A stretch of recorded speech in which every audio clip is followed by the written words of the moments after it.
अपने रिश्तों को लेकर सिचुएशन ऑन ऑफ चल रही है, किसी भी तरह की क्लियरिटी रिश्ते में नहीं मिल पा रही, तो क्या आपको अपने रिलेशन में क्लैरिटी मिलेगी? आज की रीडिंग मैं ऐसी भी करूंगी। रीडिंग शुरू करने से पहले मैं अपना एक छोटा सा इंट्रोडक्शन दे दूं। जी हाँ, मैं हूं Avantika Singh, tarot card reader, reiki grand master, योग माया लामा फेरा हीलर, जो कि वर्ल्ड की सबसे फास्ट हीलिंग थेरेपी है।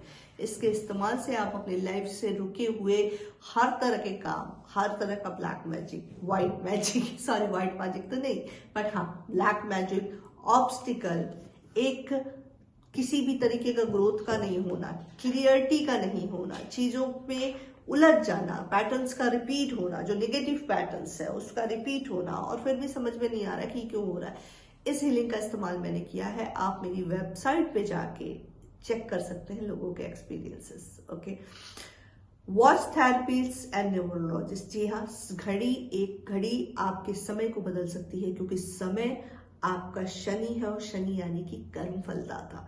तो अपने कुंडली से, अपने डेट ऑफ बर्थ से अपनी घड़ी को सेलेक्ट करवाइए और अपनी लाइफ में वो नंबर ऐड कीजिए जो आपको अप ले जा सकते हैं। उलझाए ना, नंबर क्लियरिटी के लिए होते हैं, स्टेबिलिटी के लिए होते हैं। इसके अलावा एस्ट्रोलॉजर और सिग्नेचर योगा। सिग्नेचर आपकी पूरे सबकॉन्शियस माइंड को बयान करता है, तो अपना सिग्नेचर एनालिसिस जरूर करवाएं और एक सिग्नेचर को बदल कर अपनी लाइफ में वो पाए जो आप पाना चाहते हैं। I am astrologer and PLR also. तो रीडिंग आज की शुरू करते हैं। Archangel Michael, archangel Gabriel, archangel Raphael, क्या है शिव गणेश।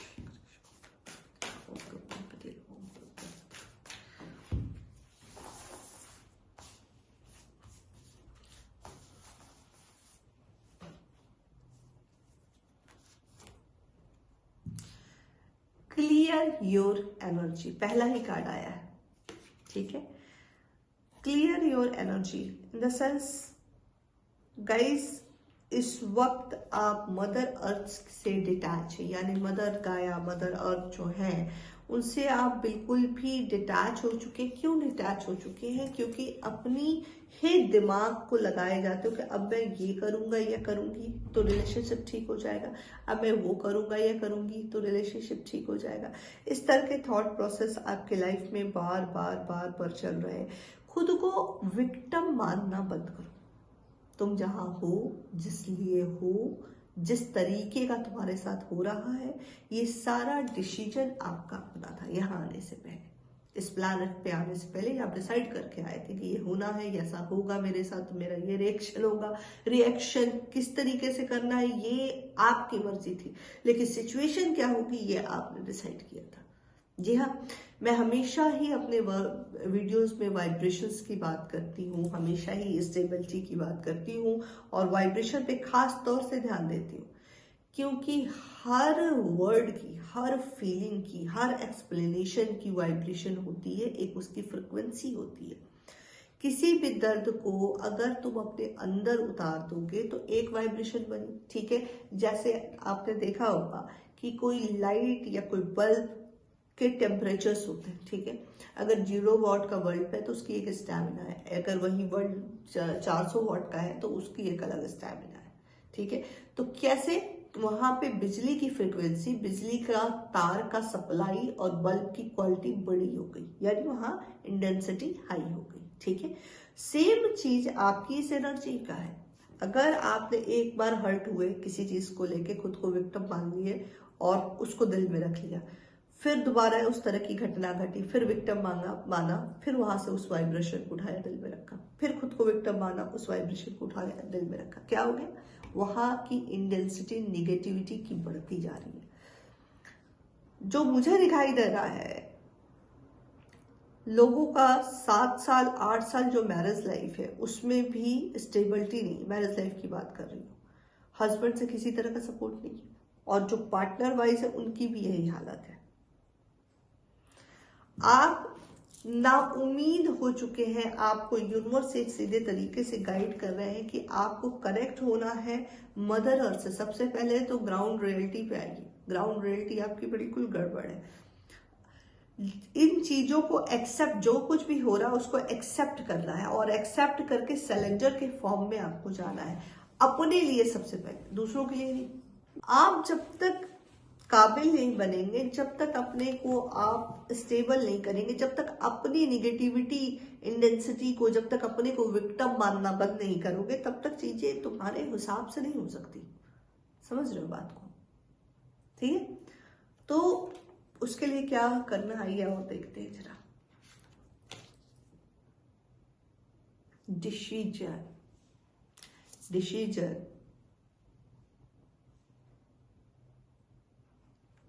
देखो, डिसीजन आपको लेना होगा, क्योंकि आपका डिसीजन पता है क्या, आपका डिसीजन आपके पर्सन के मूड के हिसाब से चेंज हो जा रहा है। आप खुद की वैल्यू खुद ही नहीं कर रहे हो। तुम्हारी कंप्लेनिंग नॉन स्टॉप चालू है, ठीक है, तो मुझसे बात नहीं कर रहा है, अनब्लॉक करोगे। लाइव सेशन में जब मैं आई थी, मुझसे बड़ा मैं हैरान थी कि बहुत लोग मुझसे पूछ रहे थे कि मुझे अनब्लॉक करेगा, अनब्लॉक बाय फुट ना करें अनब्लॉक।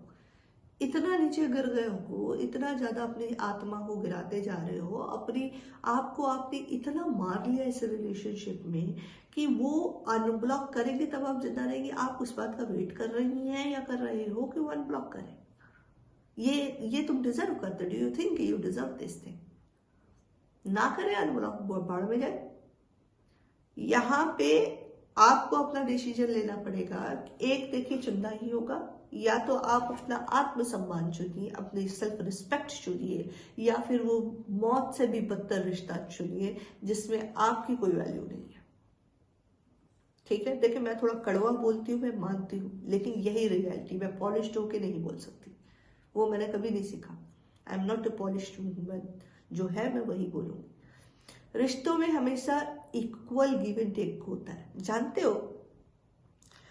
कोई तुम्हें कॉल नहीं कर रहा, कोई तुम्हें मैसेज नहीं कर रहा है, कोई तुम्हें जश्न नहीं दे रहा, तुम उसके पीछे मरे जा रहे हो, और वहां से एक एक्सक्यूज आता है कि आई एम बिजी।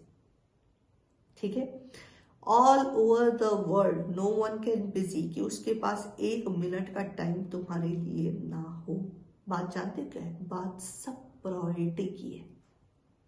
ठीक है, अगर मुझे तुम्हारी प्रायोरिटी होगी, अगर मेरे लिए तुम इम्पोर्टेंट हो, तो डेफिनेटली मैं दुनिया के किसी भी कोने में बिजी रहूंगी। अगर मेरी प्रायोरिटी लिस्ट में मैं आई एम ए मदर, तो मेरी प्रायोरिटी लिस्ट में मेरे बच्चे हैं। मैं दुनिया के किसी कोने में रहूं, अगर मुझे 24 घंटे में उनके लिए एक वक्त देना है तो फिर वो देना है, फिर कोई मतलब नहीं रखता मेरे लिए। वो प्रायोरिटी पे है, क्योंकि आई लव देम, वो मेरी सांसें हैं, मेरी जान है, मेरी जिंदगी है। ठीक है, तो यहाँ पे यही चीज है।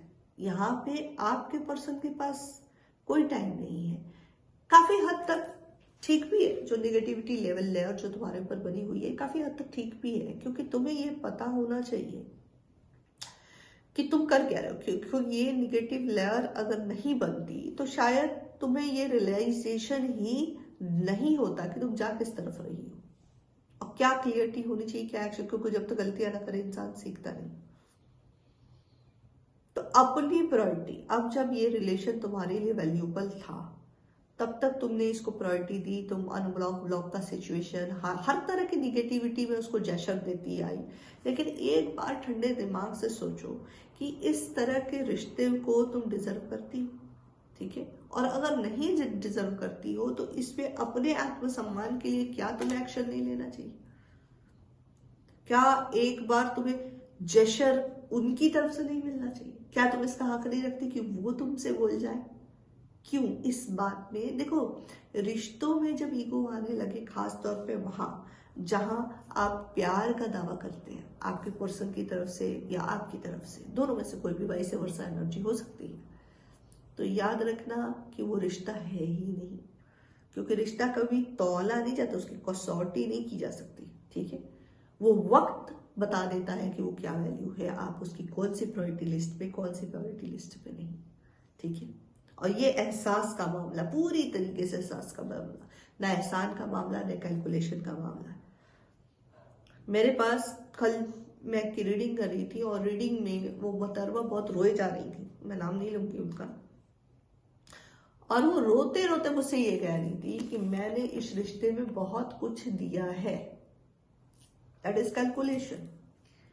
आप रिश्ता अगर किसी से कर रहे हैं तो आप क्या कर रहे हो, क्या कर रहे हो, इसका कैलकुलेशन उसी वक्त जीरो हो जाता है।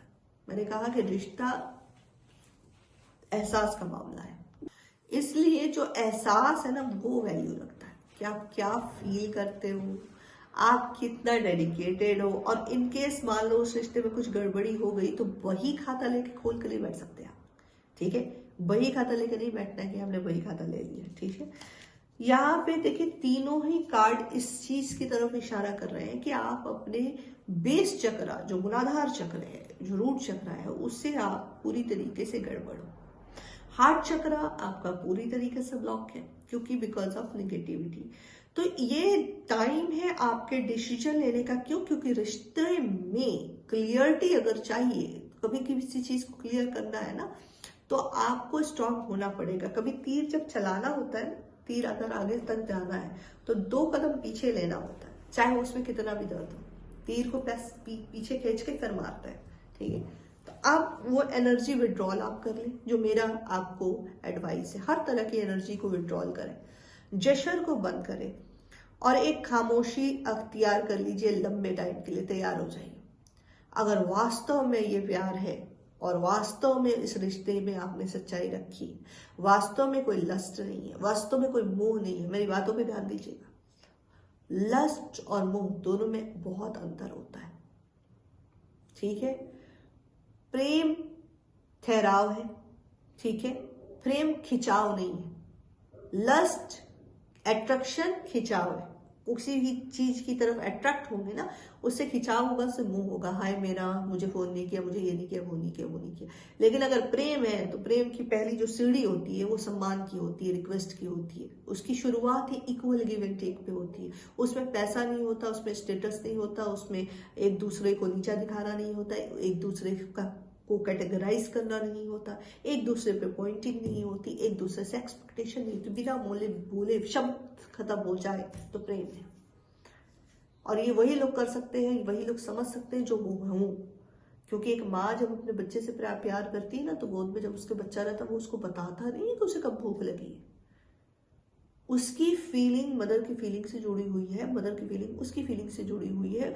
वहां शब्द नहीं होते, वर्ड टू वर्ड कन्वर्सेशन नहीं होता। और प्रेम इतना गहरा होता है कि चोट अगर उधर है तो दर्द इधर है, ठीक है। That is a love.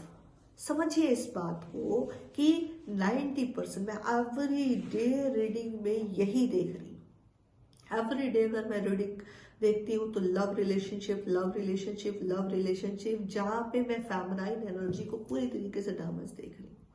मोह, डिजायर, अट्रैक्शन को आप प्यार समझ बैठे हैं और अपनी वैल्यू को खोते जा रहा है, ठीक है।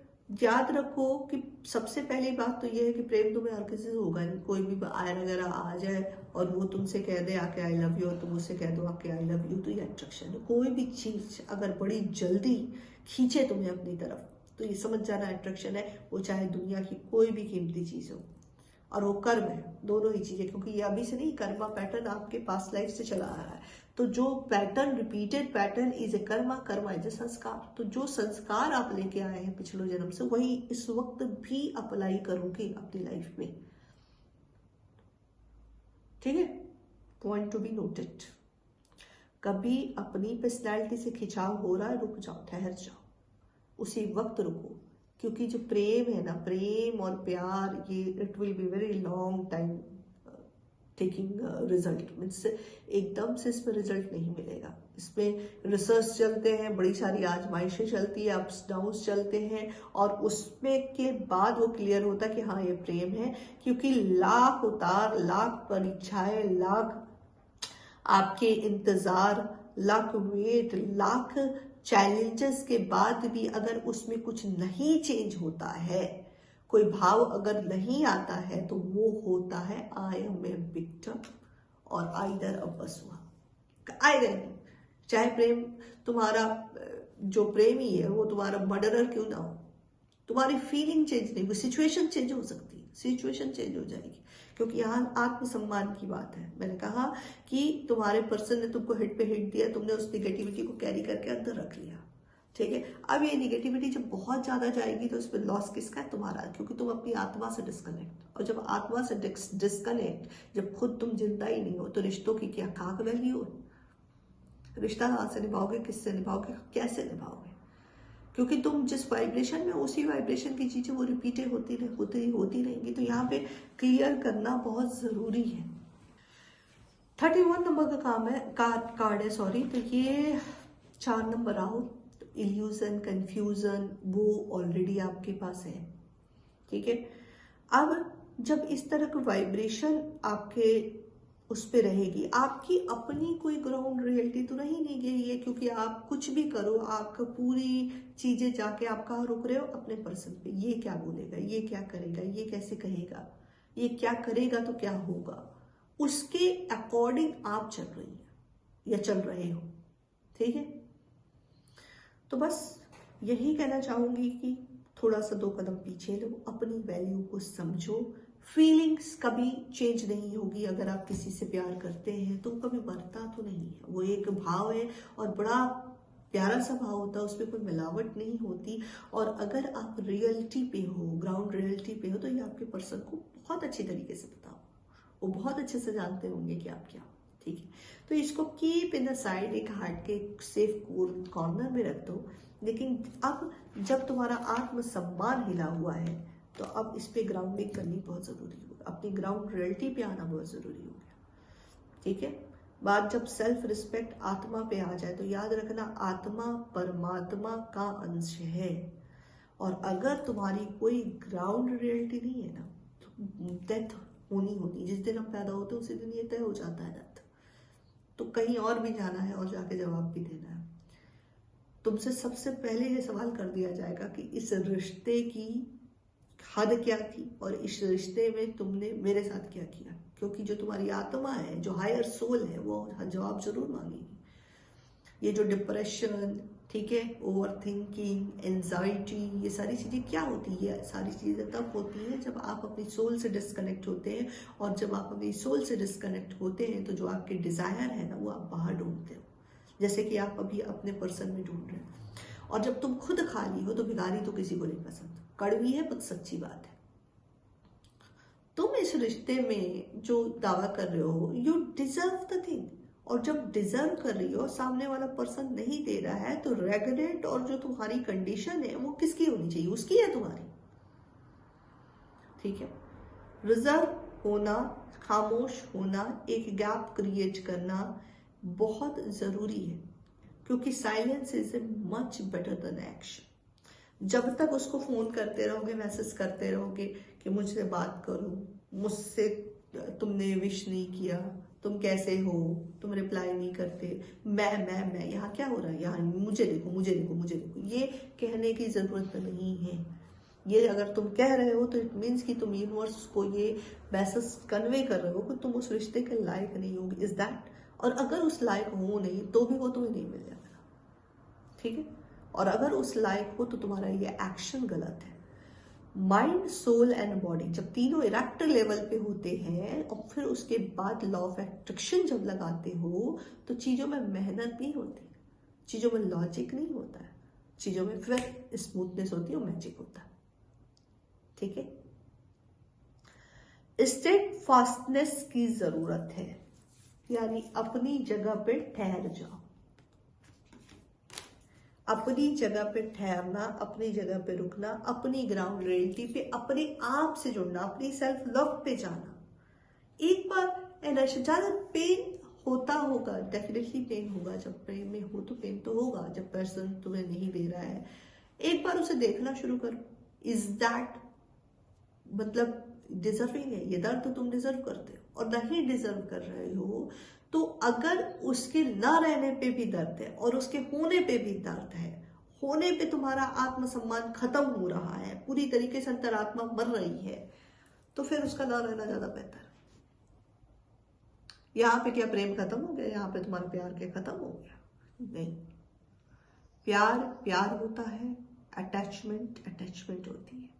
प्यार किसी भी सूरत में तुम कांटेक्ट में रहो, तुम कांटेक्ट में ना रहो, प्यार स्टेबिलिटी मानता है, प्यार सम्मान मानता है। सबसे पहले सेल्फ रिस्पेक्ट का होना बहुत जरूरी है। वो चाहे कुछ भी हो, यहाँ पे नहीं है, यहाँ पे खो चुके हो, यहाँ पे ओवर थिंकिंग में हो, ठीक है, हर एक चीज को लूज करके बैठे हुए हो। वो देगा तो वो होगा। अगर उसका एक कॉल है तो तुम्हारी खुशी है, उसका मैसेज है तो तुम्हारी हंसी है। नहीं, ये तो कोडिपेंडेंसी है, और कोडिपेंडेंसी अपाहिज बना देती है आपको अपने आप। आपकी अपनी कोई ग्राउंड रियलिटी है ही नहीं, इसका मतलब कि उसके रहने पे तुम खुश हो। कब तक?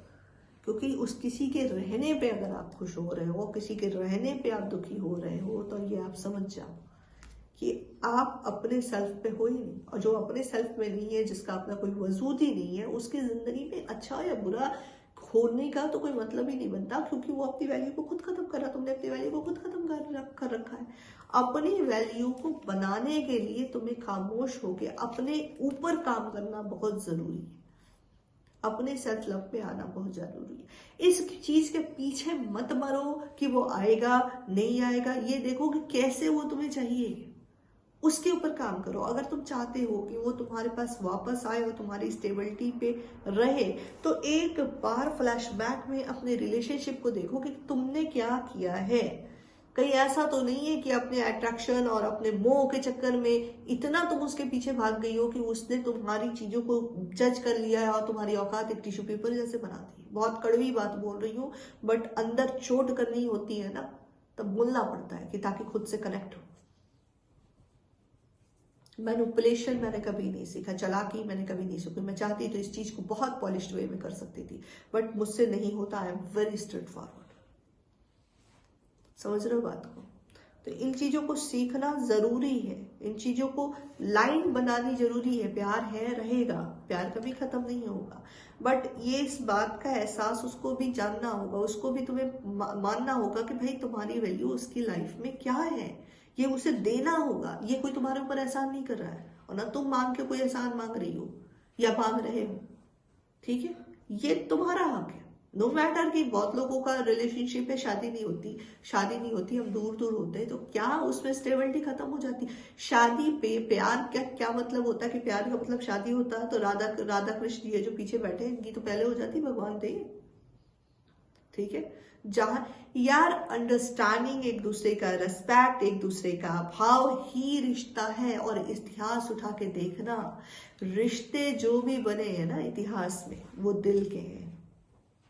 और जहां दिल के रिश्ते हैं, वहां बहुत तगड़ी चीजें चेक होती है यूनिवर्स के थ्रू।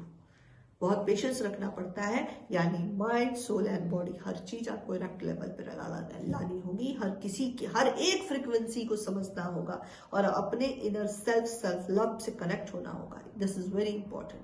आप उनसे कुछ सम्मान भी मत मांगो, अधिकार भी मत मांगो, लेकिन हाँ, जलील होने की जरूरत नहीं है। ये जो जलील हो रहे हो ना बार बार, उनको फोन करके, उनको मैसेज करके, मुझे ये नहीं दे रहा, मुझे वो नहीं दे रहा, जब तक मांगोगे नहीं मिलेगा। जिस दिन चुप हो जाओगे उस दिन हासिल कर लोगे। बिन मांगे मोती मिले, मांगे मिले न भीख। याद रखा, अपनी वैल्यू पे ध्यान दो, अपनी क्वालिटी पे ध्यान दो, तो जो तुम डिजर्व करते हो 100% रिस्पेक्ट टू यू। अगर आज की रीडिंग पसंद आई हो तो बिल्कुल इसको स्ट्रांगली क्लेम करें, कनेक्ट होके क्लेम करें, मुझे लाइक करें, सब्सक्राइब करें, इंस्टाग्राम पे फॉलो करें। Thank you so much.